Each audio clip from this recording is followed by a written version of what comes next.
ये गौची आज तो काम इसका काम है, जल्दी बता, मोर पास टाइम नहीं है। बड़े बड़े आदमी मन में टाइम नहीं रहेगा, हमारे सही गरीब मन में रहते भाई। तो 4 जन बेटा है, 4 बेटा है और 10 एकड़ जमीन है। 10 एकड़ जमीन है। तो गौचिया काय मान ले जाए काली काली घर फिर तो नहीं जाते हैं, काल तो घर नहीं जान, परम दिन अपन घर जावे। हाँ तो वो चारों बेटा तो आगू में से बैठारबे अंगना में। हाँ हाँ और अंगना में बैठार के चारों बेटा पूछबे, हाँ देख बेटा तुम्हारे बार में 10 एकड़ जमीन बनाए है, बनाए हो और 4 जन तुम्हारे में बेटा हो, बेटा हो, और मोर उम्र है घर 3 जाए के लिए हो गए है। अरे आज ये था आज काफी है। सही बात है। और मान ले जाए काल कदाप को मैं मर गए तो मोर संग में के जन मर के जाओ कह कहाँ जा है गणेश राम? तू झला किसानी करे बार छोड़ देबे, तू झला अपन संग में ले जाबे। कहाँ रे दादा मर गए कहीं मुरसरिया में बैठे बैठे रही मर घंटे जात भले रे। कैसे बल राजत रहे, 4 जन बेटा है के कैसे मत लागबे कहा के हो गणेश राम? एको जन संग में जाई तो एक बात है। हाँ 10 एकड़ जमीन घरा कहेगा होगा वही 4 बेटा फिर पूछबे। हाँ देखो बेटा कोनो दिन कहूं मैं मर गए 10 एकड़ तुम्हारे पर जमीन बनाए हो, हाँ। तो मोला कई एकड़ में पाट हो। कई कर के नाम लेते गणेश राम। ऐसे कुटका कुटका करके 2 एकड़ में पाट ही तो ना। एक ढिसमिल में नहीं पाटा रे। ढिसमिल, हाँ ढिसमिल के नाम लेते भैया। हाँ ता कोनो दिन कहूं मर गए तो 3.5 हाथ ले 4 हाथ हाँ अब धोखा से कहूं 4 हाथ खना देना। हाँ। तोरे बड़े टूला कह दी दादा 3.5 हाथ मामा जती जी। हाँ। एक बीतल फोकट खले सही बात है। 4 हाथ जमीन मन तोला पाट दी 2 साल के गेल तो मेरे हटिया पचक जाए। हाँ फट जाए। तोरे बड़े टूला नागर बैला धरी तू पनी लागल ना छींच के तोर छाती नागर जोती। सही बात है गणेश राम। ना तोर खेती जाए संग मना तोर बेटा जाए संग में तुझे राव गणेश राम कहते मोला लाठी बता था भाई बता पर रे हमर भाई ए रीते बात ले कहे इतना मोर आंखें खुल गए मोर भैया। ऐसे का काबर में 5-10 एकड़ जमीन है 4 बेटे है के लेकिन आज ते मोर आंखें खुल दे ना। अच्छा तब मैं बेटा घमंड करा न वो चीज के घमंड करा मोर भाई। वही खेती का से जानता है जे निगानी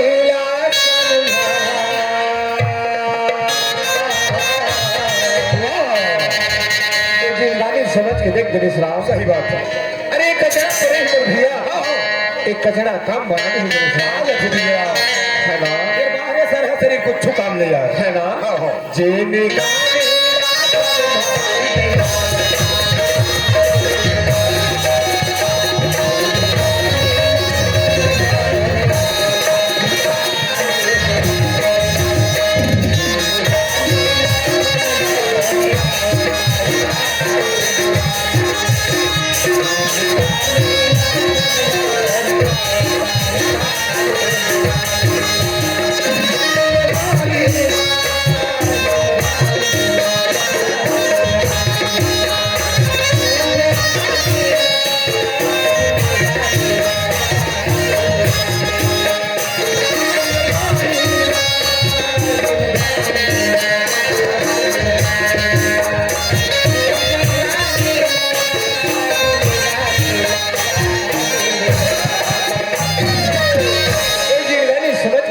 सही बात है जनाब। आज गांवपुर में हम दोनों भाई आए हैं, एक भैया बन के दीदी बन के सामने में खड़े हैं। तो तुला अपन आप लोग कैसा लगत है गणेश राम? मोर बिहार होत का मैं दुल्हा जबन के अपन बारात जा मात्र कपड़े भरो। हां भैया अभी शरीर के बारे में नहीं सोचे गणेश राम। होगा जे निगानी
तो देखो भैया ले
अच्छा ग्राम छाटा मरमरा के रहने वाला। अच्छा छाटा से। हाँ कान्हा के दादा कान्हा और महेश और ओखर दादा। हाँ तीनों मिलाकर के हमने 20 रुपये के तो था इधर 20 रुपया कैसे है।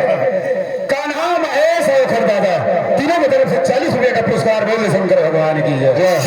गणेश राम कोई मरावी भैया गोखर बांस गीत है। अच्छा बांस गीत के है जरूर गोखर बांस गीत लगा दो। हाँ जी हाँ लेकिन लाइन बार गा दो। गणेश राम सियान करके भीजे घर खाए थे घर खाए के थेगा अभी मोर घर में खाया थे सत्या मेला कहाँ खवा देवे मोर है। हाँ पताल के रसा वाले एक तो मरत है 10 रात हो गई से। गणेश राम वो बालक के खाए मोर भाई। अच्छा छठी माँ हिंदू जय आप घोषणा गीत चल शुरू हो गए चालू कर होगा। जय जय मेरे लाला जा थे आना जय जय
पटेल, नारद पटेल और भारत पटेल दोनों की तरफ से 20 रुपये का पुरस्कार बोल शंकर भगवान की जय।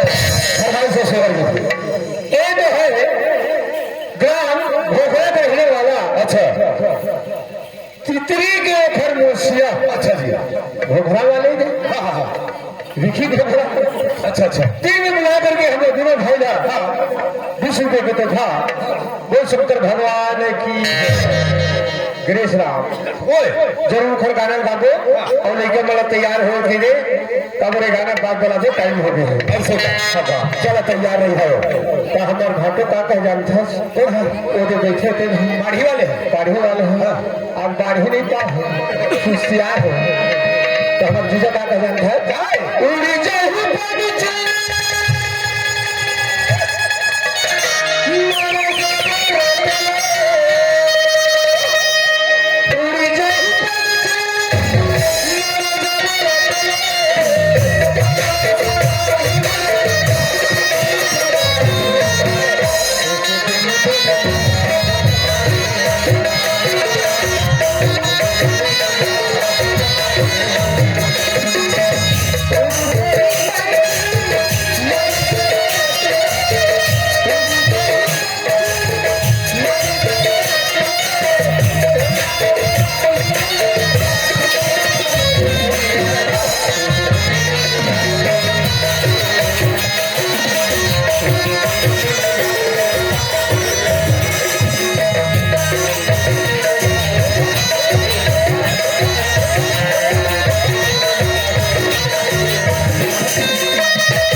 अच्छा जी भैया इंसान के दो बार शादी होते गणेश राम 2 बार शादी होते भैया एक खेत होते एक वो दूसरा बनाया करते एक खेत के जाना छूटे एक बहनी माई मन बड़ी है तेरा नाटक की पूजा कभी हुआ एक भैया मन को साथ में बड़ा नहीं रहे एक उनके जाना छूट गणेश अभी हाल जान था एक दिन की शादी में दूल्हा नहीं जाना है तो वो काम की हाल जी दूल्हे राजा नहीं जाए तो काम की हाल नहीं जाना मन भैया अच्छा सब भैया तो 3 दिन होते वो 2 दिन होते जानता एक दुनिया में छोड़ के जाते अच्छा यही बेटी मैं मेरी मंत्रन मुझे तो घर में आई अच्छा बड़ी है 3 हफ्ते तो शरीर में चुप रही वो दिन की स्वासी वो दिन के पकड़ी थी वो दिन के बराती में नाचे कूदे नहीं गणेश राम तो क्या करते था वो दिन की स्वासी वो दिन के पकड़ी थी वो दिन के बराती तो रोज बीजा कर ही रोज बीजा अच्छा माने मरबे 3 दिन के कोठे का नहीं भैया मैं कहता ना भाई मैं एक मरे नहीं गया तब मारना काम फिर मर अच्छा ये गांवपुर में मैं भी मर हूं कहां मैं फेर दी तो नहीं कहां जी दे भैया नहीं मरा हम तो सैनी गाड़ी हो जाए